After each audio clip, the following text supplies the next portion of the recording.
What's going on, y'all? So listen. What's going on, y'all? So we are back again for another episode review of The Oval Season 3, Episode 4, In Need of Protection. Okay.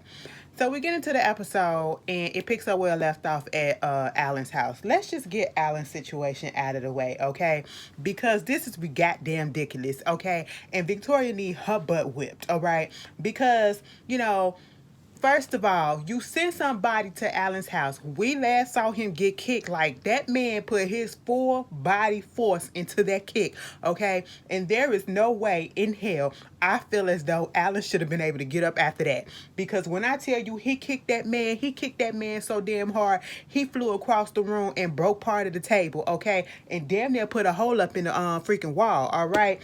But basically, he said that Victoria sent him, okay? And I need you to get your ass up so I can beat your ass.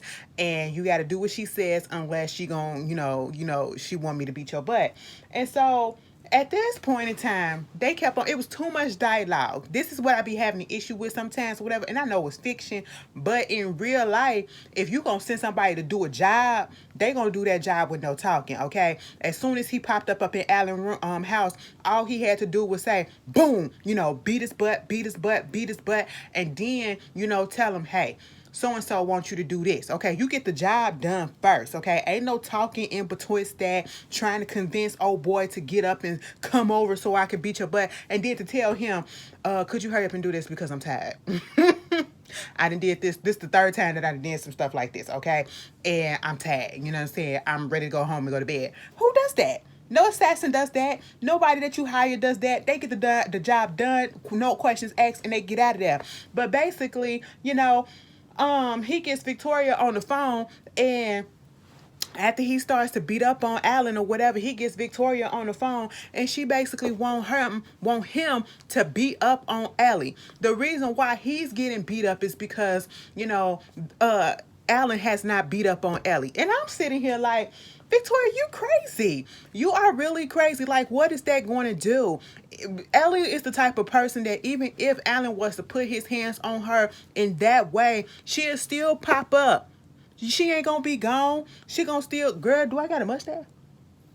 Oh, okay. It's just the lighting. I was about to say, what the hell? She gonna still be there. All right. So what? You defeating the purpose, and your husband, is still gonna mess around with her. And truth be told, I just don't understand why Victoria cares so much that Hunter is messing around with Ellie. You're not messing around with him. You don't want him. He disgusts and despises you. So let him have his thing while you have your thing, and let that just be that. Okay. Y'all only married an image. Okay, for the public. That's all that it is. Y'all go have y'all little dalliances and funds and little, escapades on the side, and let that be that. Okay? It's giving me that you really do care about this man. You're a little jealous, and I understand that. And so she gonna tell Alan, you gonna get this done. And he said, I get it done. Eventually he finally said that he would do it, because mama said, I want you to take this baseball bat and I want you to bust her head open, okay? Or basically beat her until she can't move or some shit like that. I said, wow, you basically want to take her out. And he was like, no, I ain't finna do that. But then, she said, if you don't, he gonna continue to get his butt whipped every day until he do. Okay? And so he said, yeah, I do it when I find time. She said, no, you're gonna do it tomorrow. Okay? And I said, Victoria, you are crazy. Meanwhile, Hunter wanna know who you on the phone with. Of course she ain't gonna tell him. She's just gonna go ahead and get back in the bed. Meanwhile, at the hospital, Dale and Sharon, listen, Sharon, Dale, you ain't got nobody there for you, okay? You have no one there for you. If Sharon wants to stay there, let her stay there and let her comfort you, because she the only friend that you truly got, okay, in this situation. It's unfortunate, but it is what it is. You in a new city, and at least somebody is taking interest in you, because your own employer does not even care, okay? Kareem at home chilling. Meanwhile, Cal brought his ass up there and talked about something. Don't you want to come back to my house and rest up? Girl, Dale, you need to put a security guard, like Sharon said. Ain't no security up here, whatever. You need to put a security guard. You need to get the police to be standing out there, whatever, because I would have been scared. Okay, Cal just popping up, and then what make it even more scary is the fact that Cal popped up, and he's actually acting like he's caring. Okay, and to see a cow that actually cares, it's scary because where these emotions coming from? I'm a little bit confused, you know. Meanwhile, baby, let's get to this Nancy. First of all, Nancy cooked breakfast. Barry come downstairs. You could tell that he either still high or he coming down off of his high. Baby, you know, he was like, Mom, you cook breakfast? You cook breakfast for me too? And she was like, of course I did. Why would you ask that? Because, you know, after the way that I've been treating you and what I said, I mean, you know, we family, we get into it, but I'm still always love you and treat you right. I said, huh. And she was like, baby, you high? You high? And I said, she said, what you smoking? Last week you came up into his room because you smelled him smoking and you knew that he was smoking and you told him to go ahead and finish smoking that blunt and then to put it out. So why you asking is he okay, you know? And at this point, you know, they bring up the fact that Callie was gone and, you know, you probably blame yourself. I don't blame, you know, because you the one that let her in and all this. This is your fault or whatever. So at this point, you know, him and what's her name, Nancy, they having a cool conversation. Everything has calmed down from what it was. And then here comes Richard. Hold on 1 second.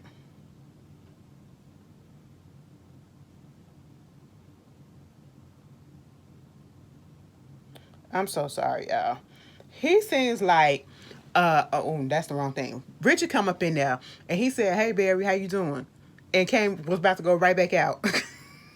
Barry said, "You ain't gonna say hello to mama? Say hello to mama." And he was like, "What? What?" I said, "Say hello to mama, okay?" And it was like, we need to forgive each other. We need to just love each other. Just say hello, say thank you for the food and everything. You know, he was like, "Wait a minute, what?"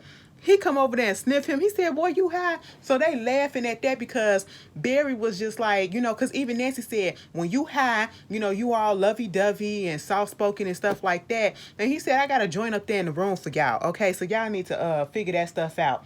Meanwhile, back up in the room because Richard got to go to work. Richard got to go to work and he's trying to get ready. And at this point, because Nancy and Richard still going through what they going through, Nancy come to the door. Richard was getting his clothes on or whatever. Nancy come to the door and I said, "Excuse me, Miss Nancy. Wait a minute, Mama. Why your boobies out like that?" I said, "Oh, she trying to seduce that man into forgiving her." Okay, I said, I mean, that's the next step. If first you don't succeed, try again. Okay, I said, let's use sex as a weapon. Okay, come on through, Miss Nancy. Now, I don't know if I necessarily approve, but then again, I kind of do. So yeah, go ahead and do what you gotta do. Like I said, it's the next step. You gotta do what you gotta do to get your man back, okay?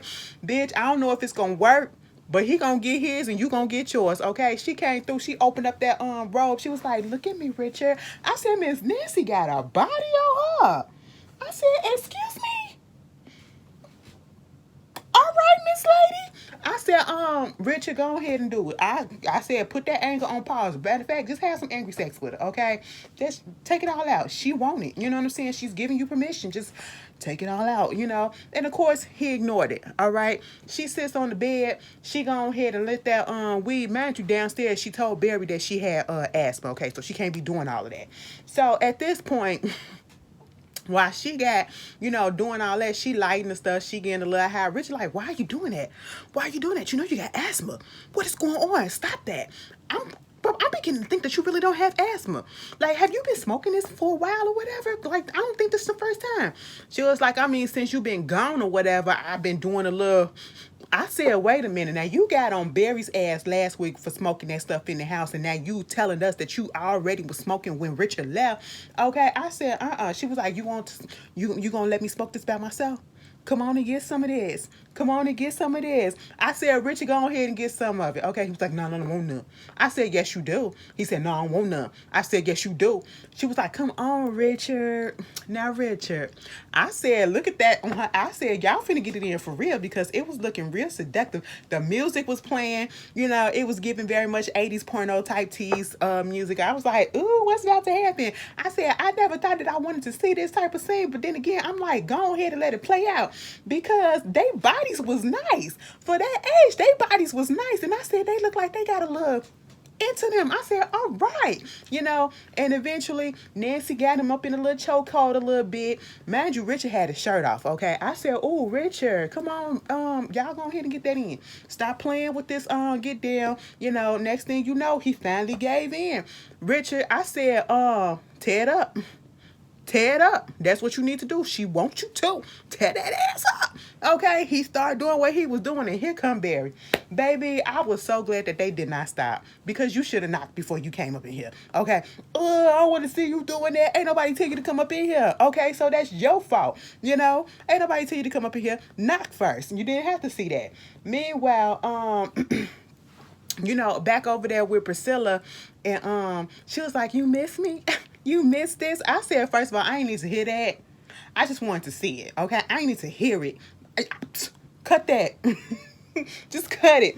But at this point, we get over there with Priscilla, okay? Sam then came into the house, right? And she was like, wait a minute, what you doing here? And how did you get in? I didn't change the locks. I said, you didn't change the locks, Priscilla. Baby, you need to get a refund, okay? Did you do it yourself? Because you didn't do it right. Sam came up in there like, how do you know what's going on with you, Priscilla? Are you living a life that I don't know? You working for some other department that I don't know? Like, you're not telling me everything. How do you know her father? What's going on? Okay? And I'm sitting here like, why is it your business? You know Martin, and that's why you called him and all this stuff. What's really going on? And it was like, I feel like this is the biggest betrayal that you ever gave me. I said, excuse me? Betrayal? Me and Priscilla was like, wait a minute, sir. You talking about betrayal when you the one that messed around with the first lady, okay? You cheated on her, and you up here talking about some betrayal because she didn't tell you nothing about knowing the daddy and all this stuff. Boy, if you don't get yourself up out of here, okay, she ain't have to tell you that. Just like she brought up this other person and she said, you ain't tell me everything like you claim that you be telling me everything, because I know more than what you told me, okay? And what I want you to do is get the hell up out of here, because I'm about to go to work.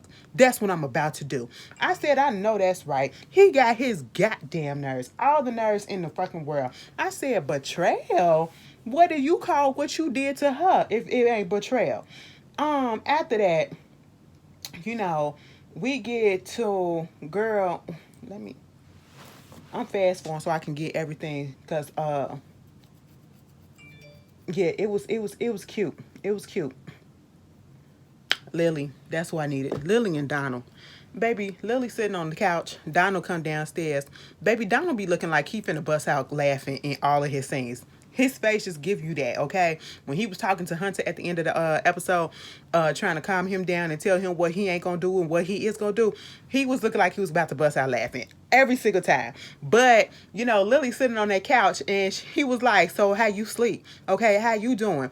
And, trying to figure out what it is she doing. She said, listen, I'm just sitting here designing some things, okay? Maybe you probably want to get into some of them. Or could it be that Cal want to? He was like, you know what? Stop playing games like that. Stop playing games like that. But you need to tell me exactly what it was that you was up in my office for, and you tripped my computer while you was going through my personal stuff. She was like, listen, boy, I ain't got time for that. And you can feel and think whatever it is that you want to think. We can go do this cat and mouse game, but whatever it is that you're looking for, you're not about to get it, okay? Because I don't know absolutely nothing that you're talking about. I said, you better lie your ass off, Lily. You better play it cool. You better play it calm, because she sure enough didn't give no inclination that she knew what he was doing. She didn't sweat it out or nothing, okay? Bitch, then he gonna say some, so what you finna do? She said, I'm finna go get with somebody that's a heterosexual man, okay? And he was like, oh, better be sure that that big heterosexual man probably ain't got nothing for a person like me. I said, oh, they trading barbs back and forth. And when they got through, Lily go upstairs to go see Bobby. Bobby was like, I heard him. I said, all right. What you gonna do besides just stay up in that closet? What you gonna do? All right. Did you believe what he said? I'm trying so hard to believe you. Okay. And I'm just sitting here like, Bobby, Lily, I just want y'all to believe each other at this point. Lily, he ain't the enemy, okay? I know he did some messed up stuff, but he ain't the enemy, and it's too much sexual tension that's going on between y'all, because after they went through that little back and forth, he was like, listen, I want to make love to you. She was like, huh? You want to do what? He was like, I want to make love to you. She was like, well, I don't have that much time. He was like, 5 minutes? You got 5 minutes to spare. I said, wait a minute, Bobby. Don't tell me that you a little quick pumper like that. Lily said, I don't care. I need it because I'm hot. I said, go ahead and get it in. I said, everybody was getting it in this episode. That was nice. That was really, really nice. Okay. Moving on from that, the first lady, Alan came back to the house, right? I mean, to work, okay? The White House. And Alonzo, who is sick and tired of everybody, he was like, yo, you can't go to your job yet. The first lady want me to bring you upstairs, okay? And so he brings Alan up there, and she basically getting down on him because he has not done what she wanted him to do with Lily, okay? Which is beat her butt. And my whole thing about this again is why, okay? Why are you so threatened and so pressed by this girl? I understand you don't want her there, but do you really think that that's going to stop her from messing around with the president? It is not. Do you realize who your husband is? Okay, he is a whore and he got all the control right about now. So it is not gonna stop him, no matter what it is you think you're gonna do. I don't know if it's gonna make you feel better. She basically said, I want you to do it so that I won't have to, because I can't do it. You know what I'm saying? And he was like, you up here basically trying to advocate for domestic violence. Like, why are you doing that? And she was like, no, I'm not advocating for domestic violence in public. Do that shit in private. I said, you know what? She's so goddamn twisted. It don't make no sense. And Victoria, you not showing that you a bad bitch or a real bitch. You just showing that you pressed and you threatened by Ellie. You let that young girl be threatened, press your buttons and bother you so bad that you want her to be taken out. Just like you did with Denise in her own shop. And truth be told, you shouldn't have beat Denise ass either, because once again, you don't fuck with him like that. So let him have his little dalliances on the side and you do the same thing. And I can't even believe that I'm saying that about Hunter. But look at the relationship. Y'all literally already established that y'all don't mess with each other like that. So why are you doing this? Meanwhile, Hunter up in there pissed off that, they didn't find the shooter that tried to take him out, and Donald was not hearing him about the fact that, he believes that it was Victoria's daddy who did it, and the fact that Victoria's daddy is still alive. Donald, like, he 80 years old, let him go. And if we do take him out, do you realize that he's the only protection that y'all got? Okay, and if something happened to him, what's gonna happen to y'all? Hunter is not hearing this. He just wants it his way like a big ass baby. And I know Donald is just tired. He is just tired of dealing with him at this point. But also, you get Alan, he's trying to go to his office, and he talking to Alonzo. Mind you, Hunter asked where Ellie was. Okay, Ellie didn't come in yet. She don't come in until 12. Of course, he wants her to be up in there when I said, you know what? A mess, okay? But Alonzo, asking Alan, is he okay? Alan is like, listen, I need to get a gun, okay? Because he needs to protect himself. And, Alonzo is like, I don't think that we need to be doing that. This is not right or whatever. We Secret Service people, I can't do that with you, okay? But at this point, Alan is just like, I really need one. And he was like, okay, cool. I know a person and I'll see what I can do. And he was like, well, I need you to come to my house so that I can get some practice. And I said, so we going to do some practice in the apartment? And I don't know, something about the way that he said that to Alonzo, because Alonzo said he had to go see his kids after work. So I was sitting here like, Donald already called Alan out about flirting with him. And I'm saying, like, is you flirting with Alonzo? Like, what's going on? Maybe I was reading too much into it, but it felt like it. Meanwhile, back up in the hotel Holiday Inn, Max was up in there sleeping. He woke up looking for Blakely, and Blakely had left him a one paragraph letter saying, it's better that we separate and do all this shit by ourselves. Please don't contact me, okay? And so he gets on the phone and he calls Bobby. Bobby like, first of all, why are you calling me on the hotel phone? Okay, you better be glad that my phone is triple encrypted, okay? He asking about Blakely. He was like, you really care about this girl? Yeah, I do, but I'm trying to figure out where she at because she just left. Meanwhile, while they on the phone, these men in black come up in there. I said, what's going on? Secret Service, CIA, what's going on? We don't know who it is. They just come in and take Max out of there. I said, oh, so that's how we ended the episode? That's how we ended the episode? Pray for Max, y'all. But that was the end of the episode. That was the oval. I know it kind of felt like I sped through it because it felt like it to me, but it really wasn't much that was going on this episode. But y'all tell me how y'all felt about it, and I'll see y'all later. Peace.